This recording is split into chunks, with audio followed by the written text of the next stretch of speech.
Hello friends, welcome to உணவே உயிர். நம்ம சேனலுக்கு ஃபர்ஸ்ட் டைம் வரீங்கன்னா சேனலை சப்ஸ்கிரைப் பண்ணிடுங்க. பக்கத்தில் இருக்கிற பெல் ஐக்கானையும் மறக்காமல் கிளிக் பண்ணிக்கோங்க. அப்போ தான் நம்ம போடுற வீடியோஸோட நோட்டிஃபிகேஷன் உங்களுக்கு வரும். இன்றைக்கி நம்ம பார்க்க போகிறது இயற்கையான முறையில் மாம்பழம் கீர் எப்படி செய்கிறதுன்றதான் பார்க்க போகிறோம். அடுப்புலேயே வைக்காமல் இதை செய்ய போகிறோம். எப்படி செய்கிறதுன்னு பார்த்துடலாம். இந்த கீர் ரொம்பவே புதுவித சுவையில் இருக்கும். கண்டிப்பாக எல்லோரும் ட்ரை பண்ணி பாருங்கள். ஃபஸ்ட்டு அதுக்கு ஒரு பவுலில் நம்ம கட் பண்ணி எடுத்து வச்சுருக்கிற மாம்பழத்தை சேர்த்துக்க போகிறோம். ஒரு கப் மாம்பழத்தை தோலை சீவி இந்த மாதிரி கட் பண்ணி எடுத்து வச்சுருக்கிறோம். மாம்பழம் கொஞ்சம் பழுத்து இருந்ததுன்னா ரொம்பவே நல்லாயிருக்கும். காய்வாடாக இல்லாமல் பழுத்த மாதிரி எடுத்துக்கோங்க. அப்போ தான் சுவை இன்னும் அதிகமாக இருக்கும். அரை மாம்பழத்தை நான் தோலை சீவி கட் பண்ணி எடுத்து வச்சுருக்கிறேன். அதை தான் இப்போ நம்ம சேர்த்துருக்குறோம். அதாவது ஒரு கப் மாம்பழத்தை இதில் சேர்த்துருக்குறேன். சேர்த்துட்டு இது எல்லாத்தையும் நல்லா கரண்டி வச்சு நசுக்கி விட்டுடலாம். கொஞ்சம் கொஞ்சமாக பீஸ் இருக்கிற மாதிரியே பார்த்துட்டு நசுக்கி விட்டுறணும். ரொம்ப மைய நசுக்க தேவையில்லை.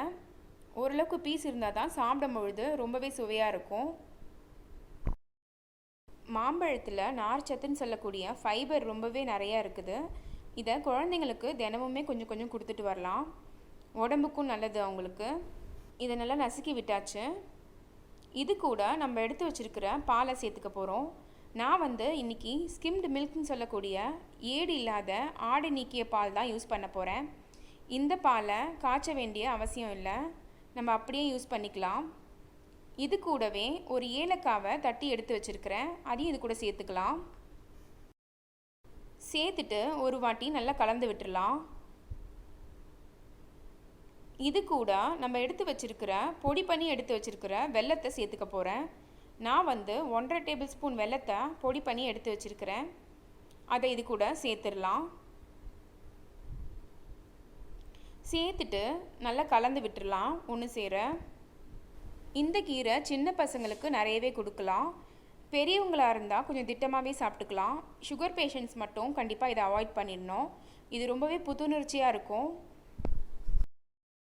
இயற்கையான முறையில் மாம்பழ கீர் சூப்பராக ரெடி ஆகிடுச்சு. இந்த வீடியோ உங்களுக்கு பிடிச்சிருந்தா லைக் பண்ணுங்கள், ஷேர் பண்ணுங்கள். உணவே சேனலுக்கு மறக்காமல் சப்ஸ்கிரைப் பண்ணுங்கள். பக்கத்தில் இருக்கிற பெல் ஐக்கானையும் மறக்காமல் கிளிக் பண்ணிக்கோங்க. தேங்க்ஸ் ஃபார் வாட்சிங்.